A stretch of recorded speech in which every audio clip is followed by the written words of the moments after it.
मसीह में सभी भाई बहनों को शालोम, जय मसीह की। परमेश्वर आप सबको आशीष दे।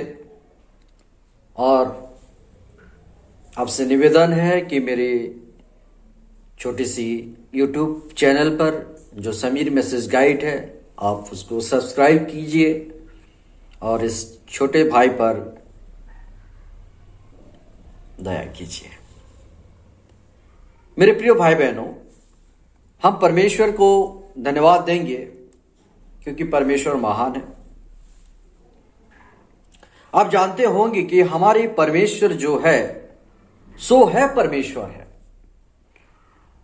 वो आजकल युगानुयुग एक सा है। वो कभी नहीं बदलने वाला परमेश्वर है, परंतु वो हमें बदल देता है। हालेलुया। वो कभी नहीं बदलता है। वो ऐसा परमेश्वर है, वो कभी नहीं बदलता। लेकिन वो क्या करता है, हम जैसे पापी को वो बदल देता है ताकि हम पवित्र हो जाए। हमारा जीवन, हमारा चरित्र, हमारी विचार, हमारी भावना क्या हो जाए, पवित्र हो जाए। और परमेश्वर ये भी चाहता है कि हम उसके वचन को सुने। वचन में लिखा गया है कि सुने गए वचन पर तुम क्या करो, अधिक ध्यान दो। ऐसा क्यों कहा गया कि उसके सुने गए वचन पर ध्यान दिया जाए? ऐसा इसलिए कहा गया ताकि हमारा जो विश्वास है, हमारा जो विश्वास है और भी अधिक परमेश्वर के प्रति बढ़ते चले जाए। मेरे प्रिय भाई बहनों, नूह ने, अब्राहम ने, जितने भी आप संत को आप देखते हैं, वे सब परमेश्वर का वचन को सुना। सुनकर वे क्या हुए, परमेश्वर के साथ बढ़ते चले गए और उनका विश्वास परमेश्वर के प्रति दृढ़ होता चला गया। इसलिए हमें कहा गया है कि तुम क्या करो, परमेश्वर के वचन को सुनो, उसके वचन के प्रति अधिक ध्यान दो। सुने गए वचन पर ज्यादा ध्यान देने की जरूरत है। मेरे प्रिय भाई बहनों, ये परमेश्वर की इच्छा है। परमेश्वर की जो मन में था, विचार में था, वो हमको वचन के माध्यम से वो बताया है। यशायाह 53:6 कहता है, हम सभी ने क्या किए हैं, भेड़ों के समान भटक गए हैं। हम सभी ने भेड़ों के समान भटक गए हैं। वास्तव में हम सभी ने 1, 2, 3, 4 जन को छोड़ के नहीं, ऐसा नहीं बताया गया है। सभी ने, हम सभी ने क्या हो गए हैं, भेड़ों के समान भटक गए हैं। भटक गए का मतलब क्या है? इसका मतलब यह है कि हमारे पास परमेश्वर नहीं है। बिना प्रभु यीशु मसीह के, बिना चरवाहा के हम हो गए हैं, हम भटक गए हैं।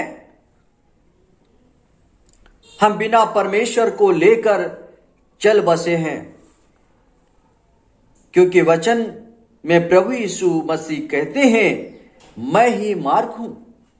और हम उसी मार्ग को छोड़कर किसी और मार्ग में चले गए हैं, जिसके कारण वचन हमें कहता है कि हम सभी ने भेड़ों के समान भटक गए हैं।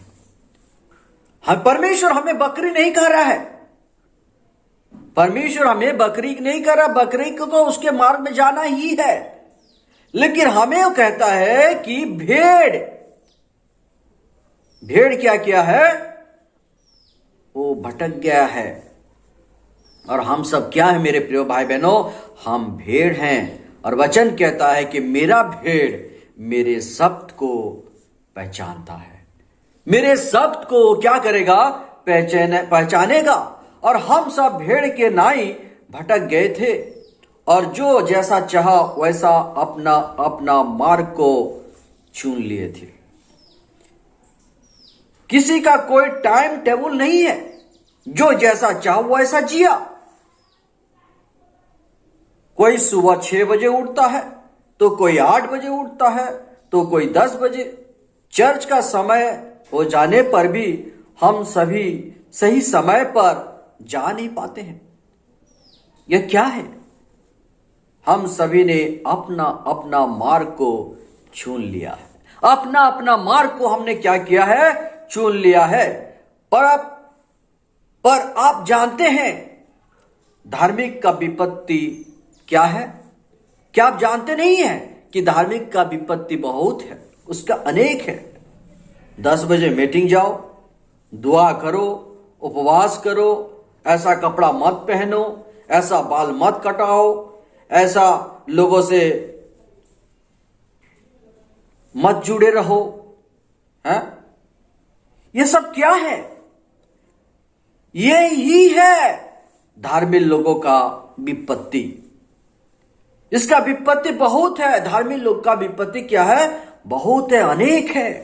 पहला पत्रस 4 अध्याय उसका 1 पद हमें कहता है कि प्रभु यीशु मसीह ने शरीर में होकर दुख उठाया, तो तुम भी उसके समान शरीर में दुख उठाओ। और जितने भी लोग शरीर में दुख उठाया वे सभी ने पाप से छूट गया, पाप से मुक्त हो गया। आपको शरीर में दुख उठाना पड़ेगा। अब्राहम ने शरीर से दुख उठाया, अपने ज्ञाति, अपनी देश, अपना परिजन को क्या किया? छोड़ना पड़ा। इसहाक को बलिदान के लिए उसको ले जाना पड़ा। यह सब क्या है? शरीर में दुख उठाना। जब आप परमेश्वर का आज्ञा को पालन करते हैं तब आपके शरीर पीड़ा, दुख उठाना पड़ता है। जब प्रभु यीशु मसीह ने जगत में आया और जगत को प्रेम किया, शरीर में उसे दुख उठाना पड़ा। बिना दुख उठाए प्रेम नहीं हो सकता। जो मुझे प्रेम करता है वो मेरी आज्ञा को मानता है, और शरीर में दुख उठाना पड़ता है जब आप उसको आज्ञा को मानते हैं। शराब पीना छूट जाएगा जब आप उसकी आज्ञा को मानेंगे। सिगरेट पीना छूट जाएगा जब आप उसका आज्ञा को मानेंगे। लिपस्टिक लगाना छूट जाएगा, मेकअप करना छूट जाएगा। आपके शरीर और दूसरे के शरीर में अंतर देखने को मिलेगा। तब आप पौलुस की तरह कहेंगे, जब आप वचन की आज्ञा को पालन कर लेंगे, उस शरीर की दुख को महसूस करते हुए, क्योंकि वचन कहता है जब शरीर की दुख आप पाएंगे तो क्या हो जाएगा? पाप छूट जाएगा। तब पौलुस की तरह आप कहेंगे, क्या कहेंगे? मैं मसीह की तरह मर गया। पौलुस ऐसा कहा था ना। पौलुस क्या कहने लगा? मैं मसीह की तरह मर गया, गाड़ा गया, जिलाया गया, और अब मैं उसके दाहिनी ओर बैठा हुआ हूं। उसके दाहिनी ओर क्या हूं? बैठा हुआ हूं। देखा, जब आपका जीवन परिवर्तन हो जाएगा, आज्ञा को पालन करते हुए, शरीर में दुख उठाकर जब आज्ञा को पालन करेंगे, तब आप पौलुस की तरह भी वैसा ही शब्द कह सकेंगे। लूका 17:3 हमें कहता है कि अगर तुम्हारा मसीह भाई अपराध करे तो उसे समझा।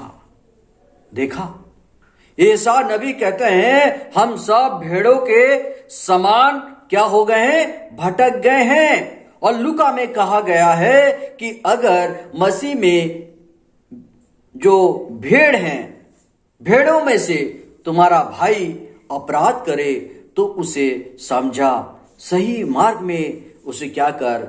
लेकर आ। भाई भटकने बकरी भटक गया है, बकरी के बाद यहां नहीं चल रहा है, लेकिन जो भेड़ है वो भटक गया है। उसके लिए वचन में कहता है लूका 17:3 में कि अगर तेरा भाई भटक गया है, कोई अपराध में पड़ गया है, कोई तेरे विरुद्ध कोई पाप किया है, तो उसको क्या कर? उसको समझा। आपको कलीसिया में कोई भाई हो या बहन अगर कुछ गलत करता है, उसको समझाओ, उसको क्या करो? फटकारो, उसको डांटो। अगर वो समझ जाता है और पर पश्चाताप करके आपको क्षमा मांगता है, तो आप उसे क्षमा कर दे। मेरे प्रिय भाई बहनों,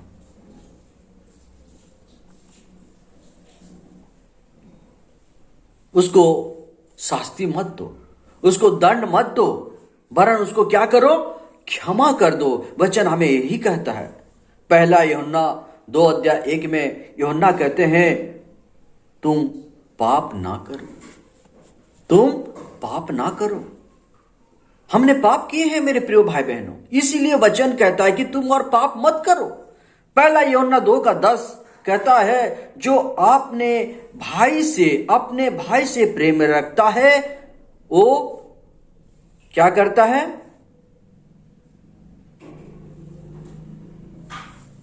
क्या करता है, वो उससे प्रेम करता है।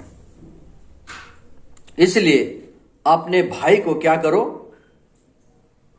अपराध करते देखकर उसे समझाओ, उसे उसी काम में बने रहने दो, उसे समझाओ और ऐसा मत करो, ऐसा ना करो, ये गलत है, ये अच्छा नहीं है। ये बात उसको क्या करना पड़ेगा, उसको समझाना पड़ेगा, उसको बताना पड़ेगा, क्योंकि वो गलत मार्ग में चला जा रहा है, वो भेड़ है, वो भटक गया है। उस भटक हुए रास्ते से उसको क्या करना है, छुड़ा के ले आना है। लूका 17:4 कहता है, अगर दिन भर में अगर वो 7 बार अपराध करे और प्रायश्चित करे तो भी उसे क्षमा दो। आपके विरुद्ध अगर वो दिन भर में 7 बार भी अगर पाप करता है और आपके पास आके कहता है कि मुझे क्षमा कर दिया जाए, तो आपको क्या करना पड़ेगा, उसको क्षमा देना पड़ेगा। और ये बातें परमेश्वर प्रभु यीशु मसीह अपने चेलों को क्या कर रहे हैं, शिक्षा दे रहे हैं। और यह बात जब प्रभु यीशु मसीह ने कहा कि तेरे भाई तेरे विरुद्ध दिन भर में 7 बार पाप करके क्षमा मांगे तो क्षमा कर देना, इस बात सुनकर चेलों ने कहने लगे, प्रभु हमें ऐसा भाई के साथ, बहनों के साथ नम्र बनने के लिए, भाई को बहन को 7 बार क्षमा देने के लिए हमें क्या करना है, तू हमारा विश्वास को क्या कर दे, बढ़ा दे। देखा, यूहन्ना 17:5 यही कहता है। जब यीशु मसीह वो सारे बातों को कह रहा है कि तेरे भाई अगर 7 बार तेरे को क्षमा मांगे तो उसको क्षमा कर देना, तो परमेश्वर की उस वचन जब प्रचार चल रहा था, उसी समय चेलों ने उस वचन को प्रचार करते हुए वहां पर क्या कर रहे हैं, परमेश्वर के उस वचन के अनुसार उन लोग वहां पर यीशु मसीह को क्वेश्चन पूछ रहे हैं, प्रश्न पूछ रहे हैं, प्रभु तो हम क्या करें ऐसी परिस्थिति में। भाई एक बार कोई हमको गाली देता है तो हम सह नहीं पाते हैं, लेकिन हमें क्या कर, यदि हम ऐसे कर सकेंगे, 7 बार उसको क्षमा दे सकेंगे, तो इसके लिए तू हमें क्या कर, हमारा विश्वास को बढ़ा दे। और चेले लोग ये बात जब कहा तो प्रभु यीशु मसीह ने उस बात को जब सुना तो प्रभु यीशु कहता है, बड़ा विश्वास की जरूरत नहीं है। अगर तुम्हारे पास राई की दाने के बराबर भी विश्वास है तो तुम्हारा भाई का बड़ा बड़ा पहाड़ सरी का अपराध को समुंदर में गिर जाने के लिए कहो, वो तो क्या क्या हो जाएगा, गिर जाएगा। बड़े बड़े अपराध भी तुम्हारा भाई अगर किया है, पहाड़ सरी का, अगर तुम कहो कि समुंदर में गिर जाए तो वो क्या हो जाएगा, गिर जाएगा। समुंदर में क्यों गिर जाने के लिए परमेश्वर कहता है, क्योंकि परमेश्वर हमारी अपराध को भूल जाने वाला समुंदर में डाल देता है और वो हमारा अपराध, हमारी गुनाह को याद नहीं करता, वो भूल जाता है। इसलिए प्रभु यीशु मसीह हमारा यह चाहता है कि अगर तुम्हारा भाई तुम्हारा बहन दोनों में से, दिनों में से एक दिन में अगर 7 बार आपके विरुद्ध पाप करे तो तुम क्षमा देना पड़ेगा। आखिरी प्रभु यीशु मसीह क्षमा देने का शब्द को क्यों महत्व देता है? प्रभु यीशु मसीह क्षमा देने की शब्द को इतना महत्व क्यों देता है? क्योंकि अगर आप अपने भाई को, अपने बहन को क्षमा नहीं देंगे, तब आप में से क्या होगा? कड़वाहट पैदा होगा। आप में से, आपके अंदर से कड़वाहट पैदा होगा, और जब कड़वाहट पैदा होगा तो आप अपने भाई को और प्रेम नहीं करेंगे, आप अपने बहन को प्रेम नहीं करेंगे, और तब उसके प्रति आपका क्या होगा? हीन भावना जागृत होगा, उसके प्रति आपको घृणा की भावना होगा। और जब घृणा पैदा होगा तब वचन कहता है जो अपने भाई से घृणा करता है वो हत्यारा है। अब बिना हत्या करके भी क्या है? आप एक हत्यारा है। इस कारण प्रभु नहीं चाहता कि आप क्या हो? एक हत्यारी बने। इसलिए प्रभु यीशु मसीह क्षमा को जोर देते हुए कहता है, अगर तुम्हारा भाई अगर तुम्हारे विरुद्ध कोई पाप किया है, अगर वो प्रायश्चित करता है और तुम्हारे पास आके तुम्हें क्षमा मांगता है, तो तुम उसको क्या कर दो? क्षमा कर दो। काम खत्म। आप क्षमा कर दिए, हत्यारे होने से बच गए। और मैं यहां आपको यह बताना चाहता हूं, क्षमा करने का मतलब क्या है? क्षमा करने का मतलब यह है कि आप उस अपराध को पूरी तरह से क्या हो जाएंगे? भूल जाएंगे। क्योंकि इसलिए परमेश्वर कहा कि भूल जाने वाले समुंदर, आपको उस समुंदर में जाना पड़ेगा, उस भाई के गुनाह को, उस भाई की, उस बहन के अपराध को लेकर। और आपको भी क्या करना पड़ेगा? जब आप क्षमा दे देते हैं, आपको भी उस भूल जाने वाले समुंदर में रहते हुए आपको भी उसकी अपराध को भूल जाना पड़ेगा। अगर आप किसी भाई या बहन को माफ कर दिए हैं तो उसका अपराध को भूल गए हैं, उसके विरुद्ध में आप निंदा नहीं करेंगे, उसका मजाक नहीं उड़ाएंगे। भाई ने ऐसा क्यों, बहन ने ऐसा किया, आप उसका निंदा, अपमान नहीं करेंगे। मेरे प्रिय भाई बहनों, अगर कोई प्रायश्चित नहीं करता तो वचन कहता है उसको समझाओ। अगर नहीं समझता है तो क्या करो? उससे अलग हो जाओ। पर आप जानते हैं, चेलों ने कहा हमारा विश्वास को क्या करो? बढ़ाया जाए। इसका मतलब क्या है? इसका मतलब यह है कि आपके पास परमेश्वर विश्वास रखा है, आपके अंदर विश्वास है, और यह विश्वास कभी कभी कम होता है और कभी कभी ये परमेश्वर के अनुग्रह से, या आपकी जो वचन सुनने की जो प्रक्रिया है, जब आप वचन सुनते हैं, वचन सुनने से क्या होता है? विश्वास बढ़ जाता है। और इस कारण आप देखेंगे वचन में कि यीशु मसीह के समय में जब चेलो लोग क्या कर रहे थे, एक मिर्गी बीमारी था जिसको उन्होंने, उसका बाप उस बच्चे को लेकर आया था चेलों के पास, और चेलों ने उस बच्चे को क्या किए? चंगा नहीं कर पाए। और यीशु मसीह आके वहां पर क्या कर रहा है? उस बच्चे को चंगा कर रहा है। तो चेलों ने पूछे कि हे प्रभु, हम इस बच्चे को चंगा क्यों नहीं कर पाए? तो परमेश्वर ने कहता है तुम्हारे क्या है? अल्प विश्वास के कारण। देखा, अल्प विश्वास के कारण। इसलिए हमारा अंदर क्या है? विश्वास है, लेकिन उस विश्वास को हमको बढ़ाने की जरूरत है।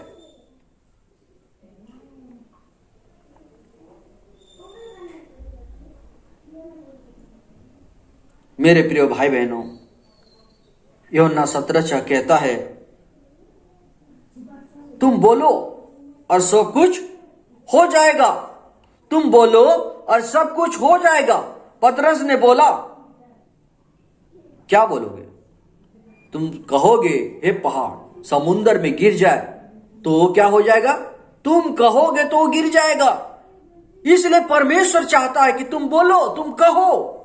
और पतरस ने बोला और उस लंगड़ा व्यक्ति ने चलने लगा। एलिया ने बोला, जब तक मैं ना कहूं आसमान से बारिश नहीं गिरेगा, जब तक मैं ना बोलूं। मेरे प्रिय भाई बहनों, भजन संहिता 5:12 कहता है, परमेश्वर धर्मी को आशीष देता है। परमेश्वर धर्मी को क्या करता है? आशीष देता है। और यह 7:53 का 1 कहता है, जो समाचार हमें दिया गया किसने विश्वास किया? जो समाचार हमें दिया गया किसने विश्वास किया? यह 7:53 कहता है, वो हमारा अपराधों के कारण घायल किया गया, वो हमारे अधर्म के कारण कुचला गया, हमारी शांति के लिए उसे ताड़ना पड़ा, उसके कोड़े खाने से हम चंगा हुए।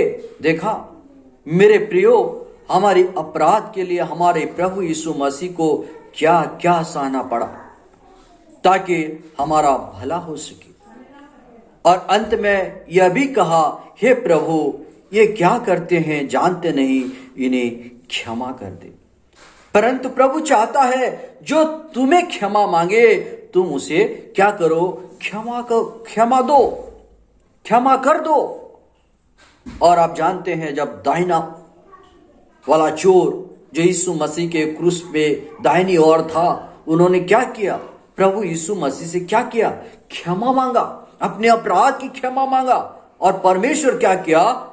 उस दुख, उस तकलीफ में रहते हुए भी उसको क्या किया? क्षमा किया। और खाली क्षमा भी नहीं किया, उसको पारादीस भी ले गया। मेरे प्रिय भाई बहनों, यह है परमेश्वर का प्रेम है। जब आप किसी भाई को, किसी बहन को क्षमा करते हैं, उसको गले लगा लीजिए, उसको प्रेम कीजिए, अपने घर लाइए। क्योंकि परमेश्वर हमको प्रार्थना भी सिखाया है ना, जैसा तुम अपने अपराधी को क्षमा करते हो, है ना, वैसा तुम्हारी अपराध भी क्या किया जाएगा? क्षमा किया जाएगा। जैसा तुम व्यवहार को दोगे वैसा व्यवहार पाओगे। इसका मतलब अगर तुम किसी को क्षमा दिए हो तो तुम्हारे भी जो अपराध है वो भी क्या हो जाएगा? क्षमा हो जाएगा। इसलिए मेरे प्रिय भाई बहनों, मेरे आज कहने का मतलब यही था कि हमारे विरुद्ध में कोई भाई और बहन अगर कोई गलती करता है और सच्चे मन से आकर हमसे क्षमा मांगता है तो हमें उसको क्षमा भी कर दे। और क्षमा करने के बाद उसकी जो अपराध है, जो हमारे विरुद्ध में किया था, उस बातों को लेकर हम किसी और भाई बहन से उसका तमाशा ना बनाएं, उसका निंदा ना करें, उसका मजाक, उसका मखौल ना उड़ाएं। परमेश्वर चाहता है कि उस भूल जाने वाले समुंदर में उस बड़े पहाड़ को ढो दिया जाए, गिरा दिया जाए, और तुम बोलोगे और तो हो जाएगा। परमेश्वर भी हमसे कितना प्रेम करता है मेरे प्रिय भाई बहन। हम अपराधी थे, ये परमेश्वर जानता था, इसलिए स्वर्ग को छोड़कर आया ताकि आप और मेरे पापों को, हमारी अपराध को वो अपने ऊपर ले ले और जाकर क्रूस पे चढ़ जाए और उस लहू से हमारी जीवन को, हमारी पापों को क्षमा करते हुए हमें एक नई जीवन दे। मेरे प्रिय भाई बहनों, इस वचन के जरिए आप जरूर आशीषित होंगे। मैं छोटा सा आपके जैसा भाई हूं। अगर इसमें कोई भूल चूक हो जाता है तो आप कृपा करके मुझे क्षमा करेंगे, मैं यही चाहता हूं। और यूट्यूब में इस मैसेज को मैं शेयर करता हूं। अगर आपको इस छोटे से भाई के प्रति प्रेम है, दया है, आपके आशीर्वाद है, जरूर सब्सक्राइब करें, लाइक करें। समीर मैसेज गाइड मेरा चैनल का नाम है। और परमेश्वर आप सबको आशीष दे। आज मैं अपने परिवार के साथ भला कुशल हूं, आपके दुआ से, आपके प्रार्थना से, आपके प्रेम से। परमेश्वर आप सबको बहुतायत से आशीष दे। मैं और क्या कहूं, बस आपकी प्रेम को पाने की, आपकी अनुग्रह को पाने की, और परमेश्वर की दया और परमेश्वर की जो प्रेम है हमें कोई अलग ना करे। परमेश्वर हम सबको बहुतायत से आशीष दे। God bless you. सालो जय मसीह की।